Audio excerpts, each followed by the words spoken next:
Ya. Bueno, estamos en el bonus track, ¿no? La idea es poder comentar acerca del hecho de que los escritores bíblicos, particularmente los que se conocían como profetas, las personas que se dedicaban a transcribir la Biblia, a preservarla y que creían en la Biblia, la interpretaban y esperaban que viniera esta persona, eh, no es que hayan diseñado, sino que obviamente, bueno, igual hay un trabajo de diseño, pero se dedicaron a poder ordenar todos los escritos que ellos tenían de una manera tal que pudiese transmitir siempre hacia adelante una idea clara de lo que ellos esperaban. Entonces lo que vamos a ver hoy día es la esperanza a través de los libros. Un nombre largo, pero bueno, en fin. Es un nombre del color nomás, pero en esa época, súper importante saber lo siguiente. Ya en aquel entonces, en la época de Jesús, por ejemplo, no existía el códex, o sea, los libros como los tenemos ahora, ya que son así, que son varios folios chiquititos y que los pegan y no tienen la hoja, ya. En esa época eran los rollos, como habíamos comentado, ¿verdad? Que en su mayoría eran de cuero, que era mejor calidad que el papiro.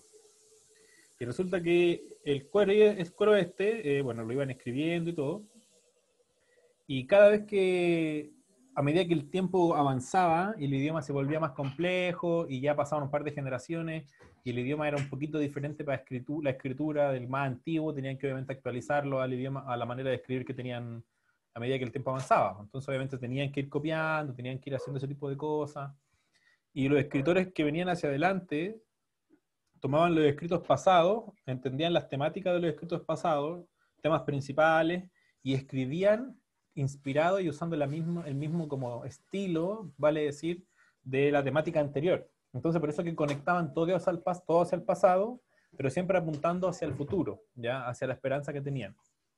Eh, y obviamente para la época de Jesús ya existían varios rollos, habían varias comunidades que tenían su rollo ya terminado. Antes de que Jesús viniera ya la Biblia como la conocemos, o el Antiguo Testamento, ya estaba como totalmente en su edición final, ya como que ya lo tenían así como en la edición máxima, magnánima. De ahí no se le hizo nunca ningún cambio más. Eh, pero lo interesante de todo esto es que en la época de Jesús, o por ejemplo para las personas de esa época, la Biblia no tiene, para ellos la Biblia o la palabra de Dios no tiene ninguna conexión con un texto en sí, sino que tiene conexión con lo que hay en su mente, ¿ya? Porque la mayoría de las personas no sabían leer. ¿Ya? En la época de Jesús, antes de Jesús, no sabían leer, casi nadie. Era un grupo muy selecto de personas que sí sabían escribir y leer, y de ese grupo tan pequeño, los que eran fieles al Señor eran los que se dedicaban a transmitir el texto. Entonces, en la época de Jesús, por ejemplo, la mayoría de las personas no sabían leer, entonces su relación con la escritura o su relación con el texto de Dios no se basa en lo que ellos, no se basa en el texto en sí mismo, sino que se basa en lo que ellos han oído todos los sábados, ¿ya? Lo que sus padres le transmitían. Por eso que la Biblia, la ley y la Biblia se planteó como algo que ellos meditarían y hablarían. O sea, la ley no es como la Biblia o los textos que Dios puso no están diseñados para leerlo en la mentalidad de ellos, no están diseñados para leerlos en silencio o mentalmente, ya, sino que la Biblia enseña que están diseñados para hablarlo. En hebreo la palabra para leer, ya, es como expresar en voz alta, ya. Entonces no existe como la mentalidad de, ya, sino que para ellos la ley está en su boca y en su mente. Vale decir en su boca y en su corazón. Y acuérdense que no existe la palabra cerebro ni mente para ellos, sino corazón. Entonces, cuando la Biblia habla que la palabra estará en su boca y en su mente, es porque su relación con la Biblia no está en el texto, porque no saben leerlo, sino en lo que escuchan todos los sábados de niño y cada vez que van a hacer una peregrinación a Israel una vez al año o para la Pascua, cantan salmos, repiten salmos, leen extractos, y esos son los que se les van quedando en la cabeza de chicos. Entonces, para ellos su relación con la Biblia está basada en eso. Y como siempre, obviamente, se transmitió una esperanza, se les contó su historia, lo que Dios les entregó, y la esperanza que ellos tenían, estaban enfocados en transmitir ese tipo de contenido y el contenido que a ellos les va quedando, y el que ellos van diciendo y el que van repitiendo. Entonces, en ese contexto, los escritores más crack ordenaron la Biblia de cierta manera y ya lo conversamos una vez, ya como leían, ¿se acuerdan cuando hablamos de que cómo Jesús leía o interpretaba el Antiguo Testamento? Hablamos acerca de que el orden de los libros del Antiguo Testamento de nuestra Biblia no es el mismo que el de la Biblia hebrea. pero que el orden que existe hoy en día de la Biblia hebrea, que el que se estudia, o de los textos más antiguos, es el mismo que existía en la época de Jesús y un par de siglos antes de Jesús, cuando se terminó como de componer todo. Y vamos a revisar algunas cositas interesantes respecto de eso mismo y cómo el orden que sigue la Biblia está diseñado para transmitir la esperanza del Salvador y del Mesías. ¿Ya? No sé si están preparados para esto, pero esto es casi cuático. ¿Ya? Cuántico. Esperemos que sea tan emocionante como lo es para mí. ¿Ya? Ya. Vamos a hablar acerca de la Tanakh, ¿ya? En español lo ponen como Tanaj, con una J, pero particularmente debería ser con una K por el nombre, ¿ya? Ahora, Tanakh es el Antiguo Testamento, es la Biblia hebrea. Cuando Jesús llegó, ellos conocían la Tanakh, pero la Tanakh o la Tanaj no es un texto, no es un libro, es un conjunto de textos que están divididos en distintas categorías, ¿ya? O sea, son varios rollos. Ellos no piensan en la Tanaj, en su Biblia, ellos no piensan como en un... No. Ellos no piensan como en un libro. Ah, ya hay un montón de hojas, ya. Para ellos la Tanaj es todo lo que Dios ha dicho y lo que ellos han aprendido durante toda su vida y que se encuentra en muchos rollos separados, pero todos esos rollos separados se juntan y se dividen en tres categorías. Entonces no existe como... por ejemplo, si vamos a leer de Éxodo, o sea, de Deuteronomio a Josué, nosotros damos vuelta a la página, ¿no? O hacemos clic en el botón siguiente. Ellos tenían que cerrar el rollo de la Torá y abrir otro rollo, y ese era la siguiente parte de sus textos. ¿Ya? O por ejemplo, puede ser como está escrito en el libro de Isaías, o sea, cuando dice libro en nuestras Biblias no son libros, son rollos, ¿ya? O por ejemplo, no sé, por el libro de los 12, que son los profetas menores. Es un rollo entero que tiene todos los profetas menores, ¿ya? Entonces, cuando una persona, no sé, pues pensaba y decía, como dice el profeta, y yo no podría decir, oye, pero está citando a Isaías, ¿quién está citando? O está citando a Abdías o a Joel, ¿ya? A veces es difícil para ellos separar, o a veces citaban como el profeta, porque estaba dentro de ese rollo nomás, ¿ya? Entonces, al final, con el tiempo, existen diferentes rollos, y cuando ellos piensan en las escrituras, no piensan en un libro, sino que piensan en muchos rollos, ¿ya? Puros rollos no tenían. Y lo interesante es que era muy difícil acceder, el templo tenía, las sinagogas tenían algunos, ¿ya? Entonces cuando ellos pensaban en las escrituras, o en la palabra de Dios, ellos pensaban en todo lo que habían memorizado durante toda su vida, y lo que día tras día oraban, decían, repetían, cantaban. Y que eso se encontraba en estos textos sagrados, que ellos han ido recopilando y guardando durante muchos años, personas temerosas a Dios, y que se dividen en tres categorías, ¿ya? De ahí el nombre Tanakh, ¿ya? Bueno, esto va a ser básicamente lo que le mencionaba. El Antiguo Testamento, el término Antiguo Testamento se acuñó mucho después, prácticamente por un texto de 1 Corintios, cuando Pablo menciona el Antiguo Pacto. Entonces después los cristianos, cuando empezaron a separarse un poco de los judíos, empezaron a llamarle del Antiguo Pacto y el Nuevo Pacto, y que después terminó en español Testamento, pero la idea de testamento es pacto, ¿ya? Entonces como que originalmente no existe, en el primer siglo no existía Antiguo Pacto, Nuevo Pacto, existía la Tanaj, en la Biblia de ellos, y los escritos los que se conocen hasta hoy en día como los escritos judeos cristianos del primer siglo, o literatura del Segundo Templo se llama. Porque la mayoría de los que escribieron el Nuevo Testamento son judíos, ¿verdad? Judíos del primer siglo, ¿ya? Ahora, el nombre Tanakh viene por las tres partes, ¿ya? La T representa Torah, la N los Nevi'im, perdón, y la K los Ketuvim. Y esa letra entre medio es chistoso porque en hebreo antiguo no se escriben las vocales, solamente se escriben consonantes, pero se pronuncian las vocales, ¿ya? Hay letras que tienen por defecto vocales, por eso que dice Tanakh, ¿ya? Tanakh, pero no... La T, la N y la K, y entre medio se pronuncia Tanakh, pero no se escribe así, se escribe TNK. Por ejemplo, piensen en esos nombres, no sé si han visto esos típicos nombres como ruso, que son como 10 consonantes, y uno dice, ¿cómo se lee eso? Como que uno necesita vocales para poder, ¿ya? Pero es porque este tipo de idiomas, y muchos idiomas semíticos, son solamente consonánticos en su escritura, pero se pronuncian las vocales y como que hay vocales por defecto, ¿ya? Y por eso se llama la Tanakh. O sea, hay que hacer esos sonidos entre medio. Ya, y aquí tenemos los orden, no sé si se ve tan bien, pero bueno. Aquí en la izquierda, tenemos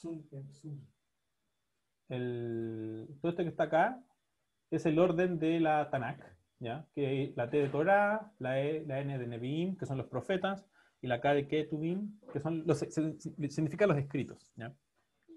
Ahora, lo interesante de esto es que la primera parte es igual en los dos lados, ¿ya? Génesis, Éxodo, Levítico, Número, Deuteronomio. Eso se conoce como la Torá, ¿ya? A nosotros se conoce como el Pentateuco. Después los profetas es un grupo que divide como los primeros profetas, ¿ya? Que son, extrañamente, Josué, Jueces, Samuel y los reyes. Para ellos, esos son los primeros profetas, o los profetas antiguos. Pero porque lo ven históricamente. ¿Ya? No, o sea, no, ellos le llamaban profetas a esos textos. ¿Ya? El segundo grupo eran los profetas antiguos y los profetas posteriores. ¿Ya? Los profetas antiguos era el rollo que tenía el rollo de Josué, el rollo de Jueces, el rollo de Samuel y el rollo de Reyes. ¿Ya? Para ellos esos eran los profetas antiguos. Todo, o sea, cuando ellos mencionan también, como está escrito en los profetas, no necesariamente están hablando de Isaías, Jeremías, sino que pueden estar hablando de Josué, pueden estar hablando de Samuel, pueden estar hablando de Reyes o de Jueces. ¿Ya? Y después tienen los profetas posteriores, que son los tres rollos principales, los grandes, ¿ya? El rollo de Isaías, que es un rollo enorme, Jeremías también otro rollo, Ezequiel también otro rollo, y después el rollo de los 12, que son los chiquiturri, los profetas menores. Y después los escritos, que es como un poco misceláneo, es como un poco de todo, ¿ya? Uno dice, como que por eso le llaman los escritos, porque son como los escritos, ¿ya? Los otros, ¿ya? Claro, y parte, es súper importante porque parte con los salmos, y termina con crónicas, ¿ya? Y eso es interesante porque acuérdense que Jesús cita a todos los israelitas, o sea, como que habla acerca de la muerte de los profetas desde Abel hasta Zacarías, ¿ya? Abel está en la Torá, en la primera, segunda página, no sé, digámoslo así. Y el último libro de su Biblia, la última parte de su Biblia para ellos es Crónicas, y el último que matan es Zacarías. Entonces, obviamente es porque Jesús está mencionando que en todas las escrituras se menciona así. Nuestra Biblia no tiene ese orden, nuestra Biblia parte igual, ¿ya? Con el Pentateuco, genial. Después, José y Jueces vienen igual, ¿ya? Pero nosotros metemos Ruth entre medio. Ellos no, ¿ya? Ruth es parte de los otros escritos, de los que tuvimos. Y también Esdras, Nehemías, Esther, Crónicas, ¿ya? Esdras, Nehemías, Esther y Crónicas son parte de los que tuvimos, o sea, de los escritos, ya no son parte de los históricos. En nuestro orden, obviamente, dijeron, oye, pero pongámoslos por orden histórico mejor porque sea más fácil. Que la verdad que el orden que tenemos nosotros es bastante útil, ¿ya? Después tenemos los poéticos, ¿ya? Que está Job, Salmos, Proverbios, Cantar de los Cantares, Eclesiastés, etc. Y después los profetas, ¿ya? Donde tenemos todos los profetas juntos, ¿ya? Aquí como que profetas mayores primero y profetas menores después. ¿Ya? Bueno, y en este caso también se incluye a Daniel en los profetas Nosotros tenemos el libro, en los profetas tenemos a Daniel, ¿verdad? Ellos no tienen a Daniel entre los profetas. No, lo tienen entre... No está en el rollo o en los Nevi'im. Está en los Ketuvim, es parte de otros escritos. ¿Ya? Y esto es bien interesante porque uno dice, ¿qué es lo importante de aquí? Y lo importante de aquí es que la manera en que la Biblia está, la manera en que los rollos están conectados unos entre otros. Recuerden que, por ejemplo, si ellos quieren pasar de la Torá, imagínense que alguien, un nerd de la Biblia que ama al Señor de esa época está leyendo la Torá y termina el rollo de la Torá. ¿Qué tiene que abrir después? Cierra el rollo de la Torá y abre el rollo de los profetas. Y lo primero que ve es Josué, ¿verdad? Después, cuando termina todos los profetas, el último que va a leer va a ser Malaquías. Y cuando termina eso, va a abrir el otro rollo, que son los siguientes escritos, y va a empezar con el Salmo 1. ¿Ya? Y va a terminar con Crónicas. Eso sería como un estudio así como de corrido que haría él, ¿ya?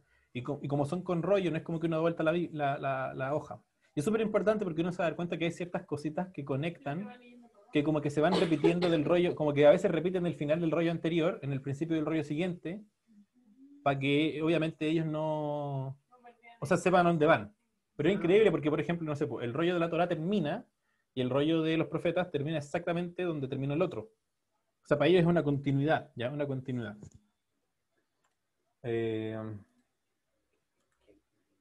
Atanasía, ¿ya? Y ahora vamos a hablar acerca de, bueno, recuerden que solamente por razones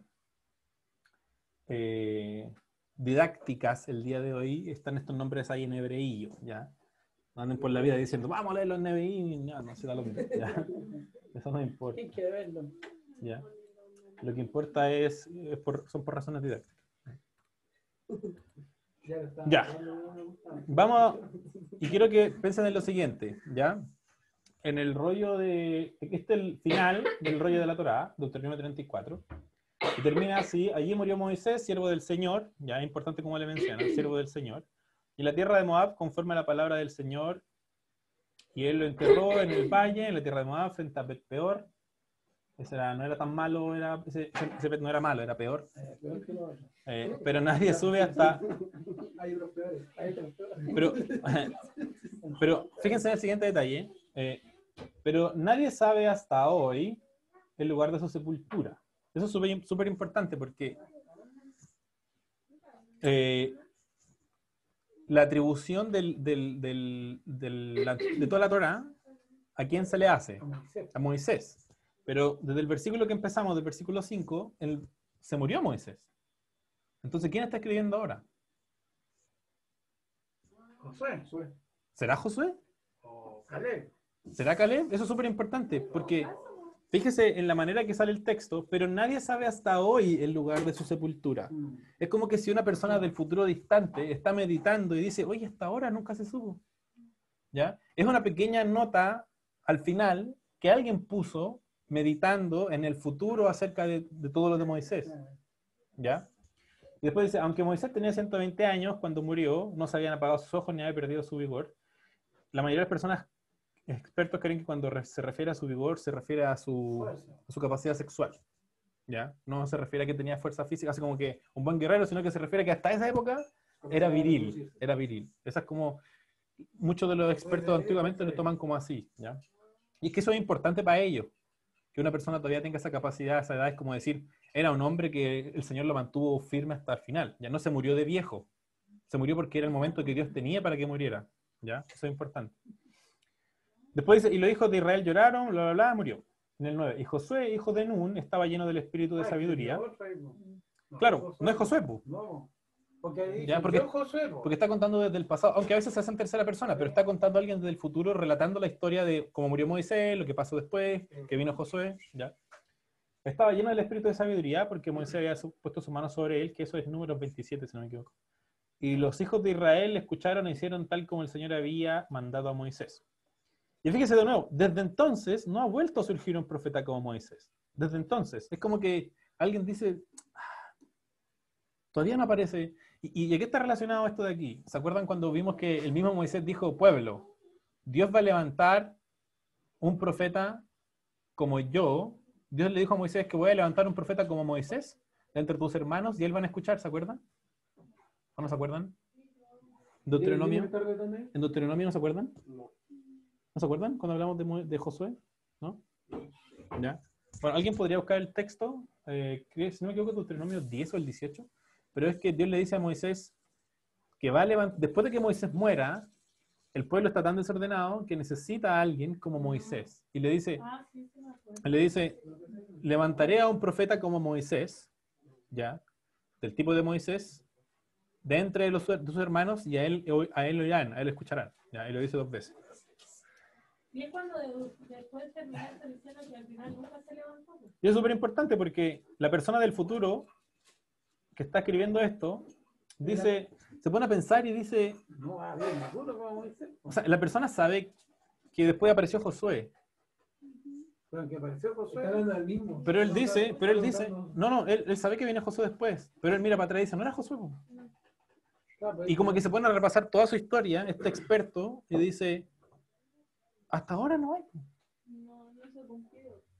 O sea, desde un futuro distante, alguien está añadiendo algo al texto, pensando en su historia, meditando en en la esperanza que ellos tienen, meditando en la persona de Moisés. Y dice, se prometió que vendría, apareció Moisés, o sea, apareció Josué, que era igual que Moisés, pero no era el que supone que era, porque todavía no aparece ese profeta. Es súper importante, ¿ya? O sea, todo el final de Deuteronomio lo escribió alguien del futuro, meditando hacia atrás, Sí, pasado, e inspirado por Dios, hace este pequeño texto, como que le pone un post-it, Sí, bien, ya. de nuevo. nota al margen, ¿ya? Aún no aparece el que estamos esperando, ¿ya? Y es interesante también que él hacia adelante también menciona, y esto es un detalle importante, él dice, y no sabemos qué pasó con su cuerpo, o sea, él, ¡bup! ¿Ya? ¿Lo culpo a Moisés? Claro, y después menciona, bueno, cómo fue Moisés con él, lo que hizo Dios con Moisés y todo, ¿ya? Entonces después, imaginen que cerramos ese rollo, y después, ¿qué rollo hay que abrir? De Josué. El de Josué, el rollo de Josué, ¿ya? En la parte de los profetas. Y Josué número 1, y fíjese cómo parte exactamente igual, sucedió después de la muerte de Moisés, siervo del Señor. Esa parte exactamente donde mismo, ¿ya?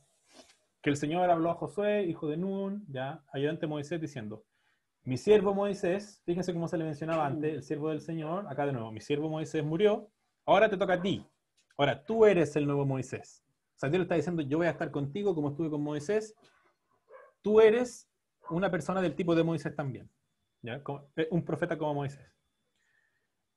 Dice, nadie te podrá hacer frente en todos los días de tu vida, así como estuve con Moisés, ¿ya? Así como estuve con Moisés, estaré contigo.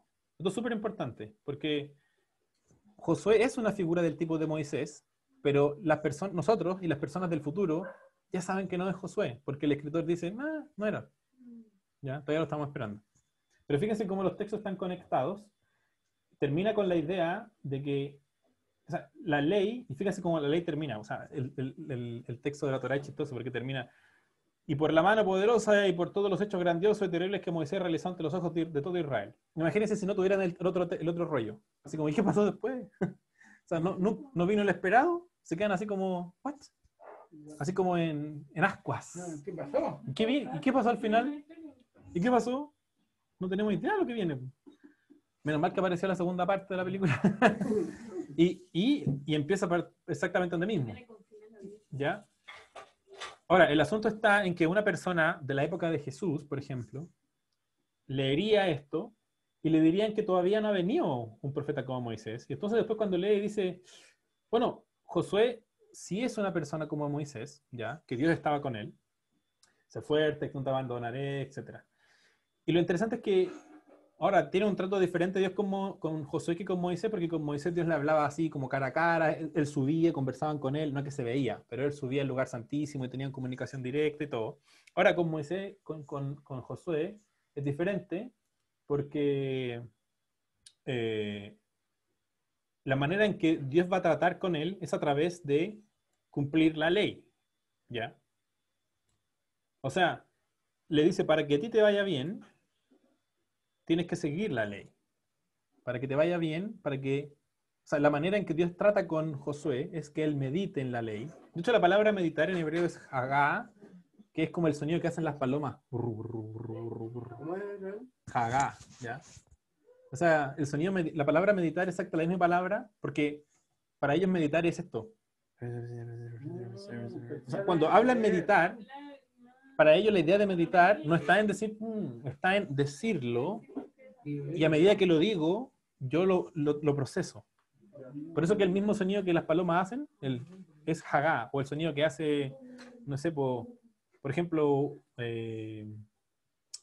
también aparece como el sonido que haría un oso, por ejemplo, así como cuando está comiendo algo, o de hecho es cuando un oso mira la miel, es la misma palabra, así como que lo hace así como, ese sonido como de que está como, es la misma palabra de hecho, ¿ya? Porque la idea es que para ellos meditar no está en como leer en silencio, sino que exacto, y eso para ellos es meditar, ¿ya? Es súper importante porque a él le dice, no se apartará este libro de la ley de tu boca, ¿ya? ¿Ya? O sea, no se apartará este rollo fíjese, de tu boca, y dice, sino que tú vas a hagá, vas a pensar, hablar esto, meditarlo, ¿ya?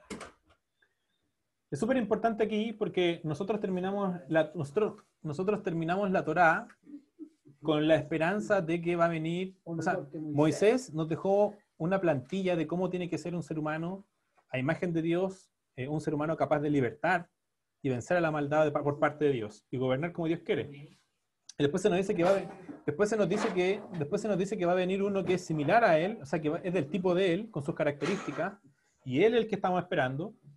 Y después en el texto aparece Josué y tiene características interesantes, pero ahora se añade algo nuevo. ¿Y qué es?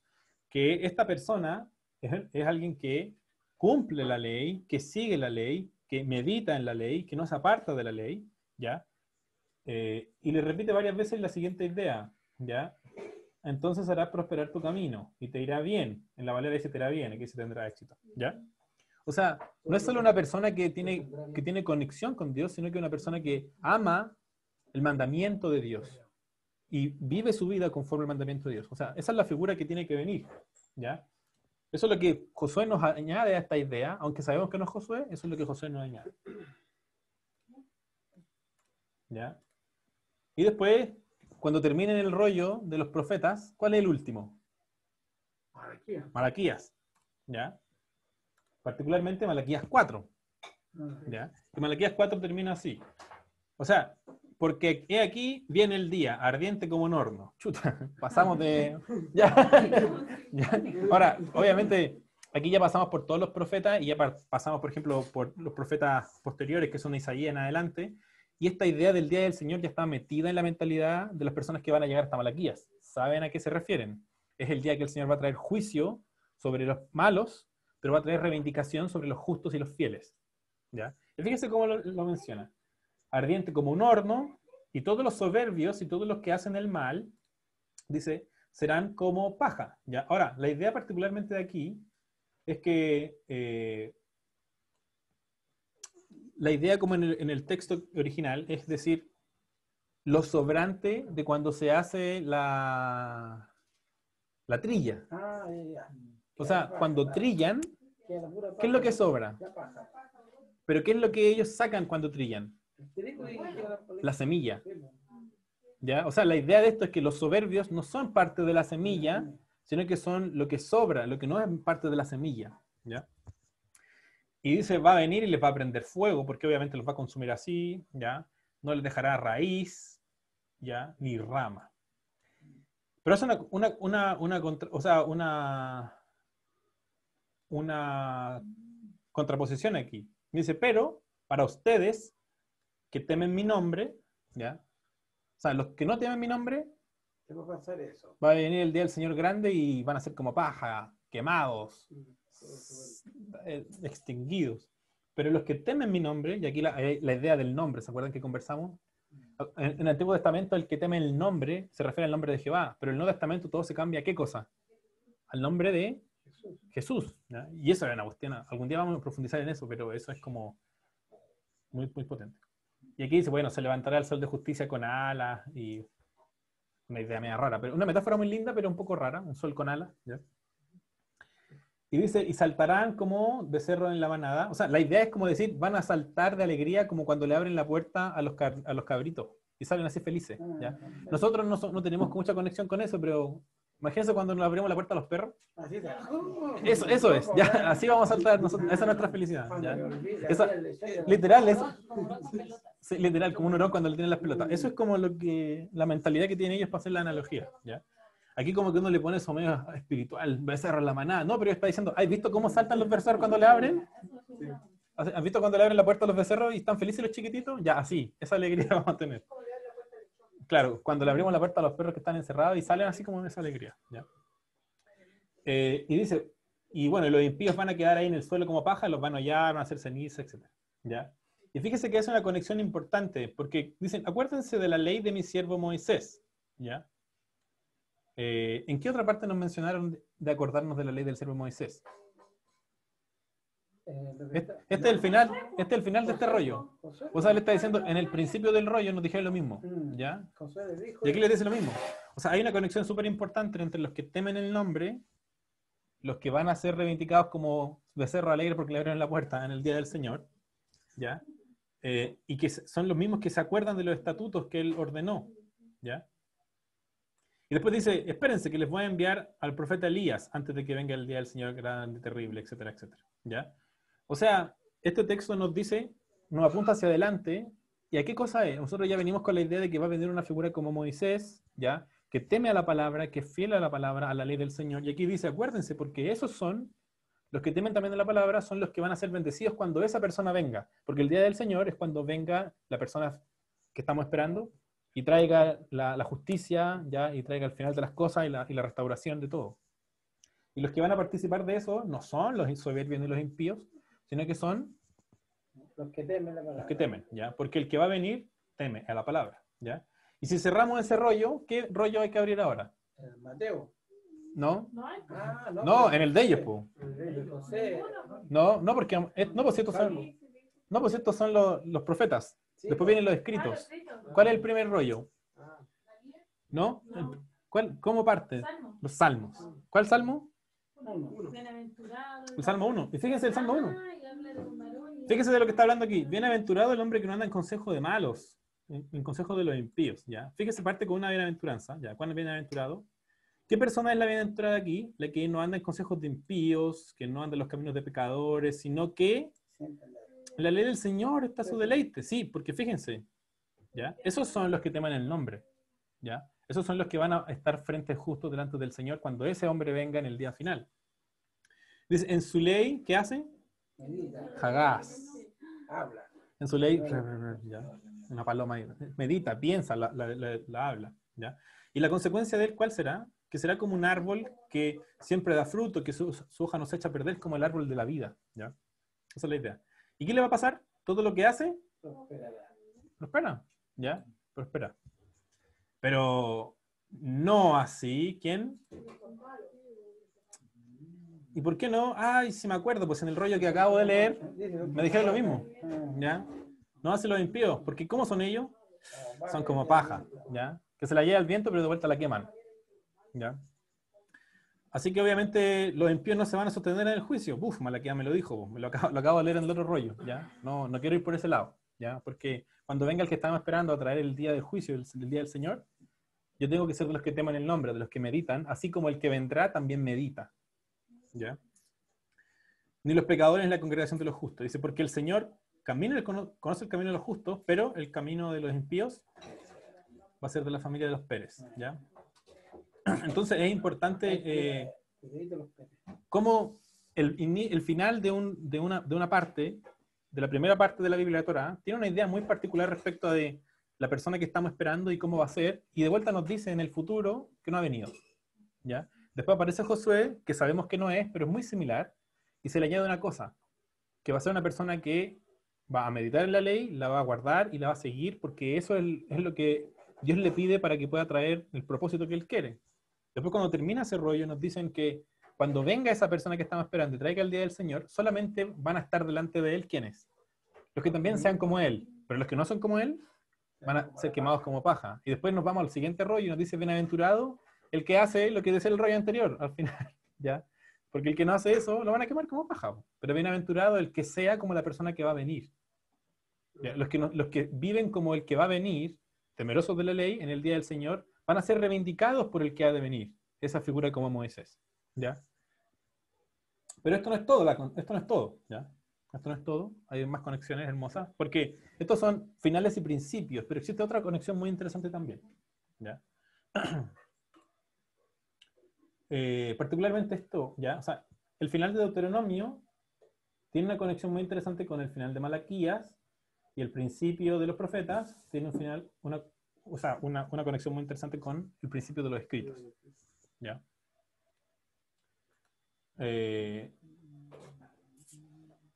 Esto es importante, sí. Este diseño, bueno, todo el diseño está interconectado, ¿ya? Dentro del texto, para llevar hacia adelante una idea fundamental que está basada y además que fomenta la esperanza histórica de la humanidad. Eso es súper importante porque el orden está conectado de cierta manera para que cuando ellos terminen una parte del texto y empiecen, o sea, terminen una parte de su escritura, la Torá, y empiecen con otra, y terminen con esa, y empiecen con la otra, les queda una cosa en la mente. Una idea fundamental, y es la esperanza trazada desde el principio, que los escritores de manera muy sabia decidieron ordenar, ¿ya? Entonces vamos a ver estas pequeñas conexiones. Esto es lo de Deuteronomio con Malaquías, ¿ya? La conexión interesante de aquí, ¿ya? Es que nos conectan a Moisés con Elías, ¿ya? O sea, nos dicen, acuérdense de la ley de Moisés, ¿ya? Piensen en su figura. ¿Cómo era él? ¿Qué pasó con él? ¿Cuáles son sus hechos más importantes? Y dice, yo les voy a mandar, antes de que venga el profeta igual a Moisés, va a venir uno que es como Elías, ¿ya? O sea, que está a la altura de Moisés, que deja una imagen también como la de Moisés, pero va a preceder al real profeta que va a venir. Y si uno se pone a pensar, Moisés con Elías son bastante similares, porque acuérdense que el escritor que hizo la pequeña nota al margen al final de Deuteronomio, hizo algo súper importante. Dice, hasta hoy nadie sabe dónde está Moisés, pero hasta hoy, en esa misma época, nadie sabe dónde está Elías, ¿verdad? O sea, ambos tienen una muerte un poco sospechosa, o sea, nadie sabe dónde está, ¿ya? Otra cosa interesante es que ambos tienen un encuentro súper importante con Dios en el que hacen un altar en el monte, ¿ya? Moisés hizo un altar de 12 piedras en el monte Horeb, Elías hizo un altar de 12 piedras en el monte Carmelo, ¿ya? Y ambos fueron cubiertos en la cueva del monte Horeb, uno para que cuando Dios pasó por ahí, y el otro se fue a esconder porque pensaba que lo iban a matar, ¿ya? Y ambos tienen una imagen súper similar, o sea, ambos son dos personas que calzan en la plantilla de la persona que está por venir, ¿ya? O sea, para recordarles que el profeta que va a venir es del tipo de Moisés, les voy a mandar uno así antes de que venga, ¿ya? Y después ¿qué es lo que dice Jesús? ¿Quién era Elías? Juan, el que bautizaba, ¿ya? Y lo interesante de esto es que obviamente está la parte que ya habíamos comentado, ya del día del Señor y todo. Y el principio de Josué y el principio de Salmos, bueno, las conexiones son ya demasiado potentes, ¿ya? O sea, cuídate de cumplir el libro de la ley, ¿ya? Para que tengas éxito, meditarás en este libro toda la noche, o sea, todo el día, toda la noche, y te va a ir bien. Y acá, el bienaventurado es el que no anda como andan los demás, ¿ya? Sino el bienaventurado es el que medita en la ley, ¿ya? De día y de noche, y a él le va a pasar esto. O sea, nos quieren recordar algo súper importante. Las personas que están del lado correcto de la historia son los que son este tipo de personas. ¿Y a quién representa este tipo de personas? ¿No? Al que va a traer la esperanza final, al que estamos esperando. La semilla de la mujer, la semilla de Abraham, el hijo del hombre, ¿ya? El hijo de David, el descendiente de Judá. Entonces es súper importante como ellos hacen esta pequeña conexión, ¿ya? Y obviamente también nos dicen cuál es lo opuesto de eso. Y otra cosa interesante que me gustaría mencionar es que el libro de los Salmos, los primeros dos salmos, como que oficialmente no tienen títulos. ¿Se han dado cuenta que todos los demás salmos del 3 en adelante dicen Salmo de David, Salmo de David, Salmo de David? Pero el 1 y el 2 no, ¿ya? Y son como una introducción al libro de los Salmos para decirnos realmente cuál es la persona, cómo es la persona ideal para Dios. Fíjense que el 1 parte, cuán aventurado la persona que... ¿Cuál es la persona bienaventurada en Salmo 1? La persona que es como Josué, que se guía por la ley, medita en la ley y la sigue, y bueno, todo lo que hace le va bien, ¿ya? Y en el Salmo 2 nos cuentan otra historia interesante del Salmo 2, ¿ya? Porque el Salmo 1 nos presenta esta conexión con Josué, de cómo es esta persona, y el Salmo 2 nos habla exactamente de esa persona, ¿ya? De la persona que nosotros estamos esperando que venga. Dice, ¿por qué se sublevan las naciones y los pueblos traman cosas vanas? Se levantan los reyes de la tierra y los gobernantes traman unidos contra el Señor y contra su ungido, contra su Mesías, ¿ya? Y dicen, rompamos sus cadenas, echemos de nosotros sus cuerdas, ¿ya? Y es interesante porque los reyes de esta tierra se planean cosas para destruir al ungido del Señor, ¿ya? obviamente la persona que tiene las características del que va a venir. Y dice, el que se sienta como rey en los cielos no está asustado de lo que pasa, se ríe, se burla, ¿ya? Y dice, después les habrá diciendo, yo he consagrado a mi rey, ¿ya? En Sión, y dice, ciertamente anunciaré el decreto del Señor que me dijo. Y aquí, ¿qué persona nos está hablando ahora? O sea, como que alguien nos está hablando a los lectores, alguien rompió la cuarta pared, ¿ya? Y nos está hablando a nosotros, nos está contando una historia, nos dice, las personas se ponen en contra del ungido, pero el rey que está en los cielos se ríe de ellos, y dice, pero me dijo algo, ¿ya? Y yo se los voy a decir. Esto es lo que me dijo. Mi hijo eres tú, yo te he engendrado hoy, ¿ya? Pídeme y te daré las naciones como herencia tuya y como posesión tuya los confines de la tierra. Tú los quebrantarás con barra de hierro y los desmenuzarás como vaso de alfarero. Ahora pues, oh reyes, y aquí como que le habla a los reyes que se quieren rebelar. Dicen, muestren un poco de discernimiento, ¿ya? Adoren al Señor con reverencia. Después dice, honren al Hijo. Ahora, la palabra original en hebreo dice, besen al Hijo, ¿ya? No como en la boca, sino como bésenlo cuando que se arrodillen y le den un beso como en las manos de reverencia, ¿ya? Para que no se enoje y perezcan en el camino, ¿ya? Eso es súper importante porque esto tiene una conexión súper importante con el Salmo 1 y con Malaquías, sobre el día del Señor. Aquí está hablando acerca de, cuidado con lo que va a pasar, ¿ya? Porque va a llegar el día que el Hijo, y que va a venir con el Señor, en el día del Señor, y van a traer el castigo para estos reyes. Entonces mejor, ¿por qué no se arrepienten? ¿Por qué mejor no se arreglan? Y fíjense cómo termina el Salmo 2. ¿Cuán bienaventurados? Pero aquí no habla acerca de la ley, sino de los que se refugian en él. ¿Pero en quién? En el hombre. En el hombre que va a venir. O sea, el Salmo 1 parte dice, el hombre que recibe la máxima bendición de parte de Dios es el que busca su palabra, la obedece, pero el que también se refugia en el que ha de venir. O sea, es súper increíble cómo la estructura del texto nos dice desde el principio hasta el final quién es la persona que estamos esperando, cómo es la persona que está esperando, pero los mismos escritores, de manera experta, se preocupan de poner en el orden, ya, o sea, del texto, pequeñas cositas, pequeños como,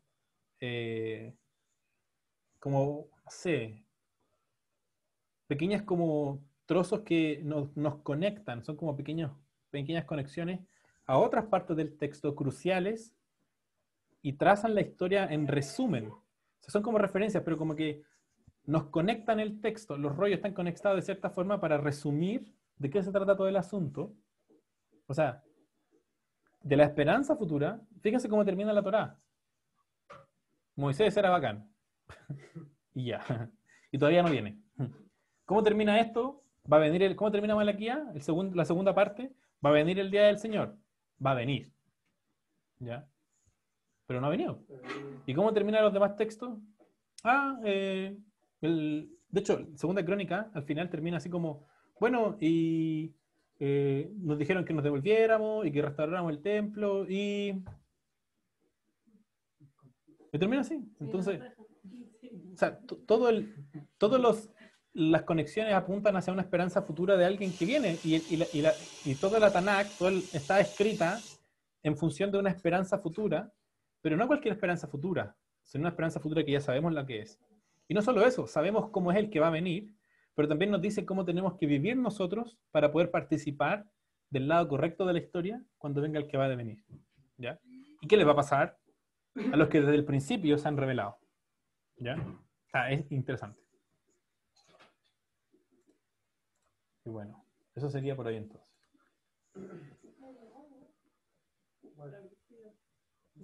Vamos a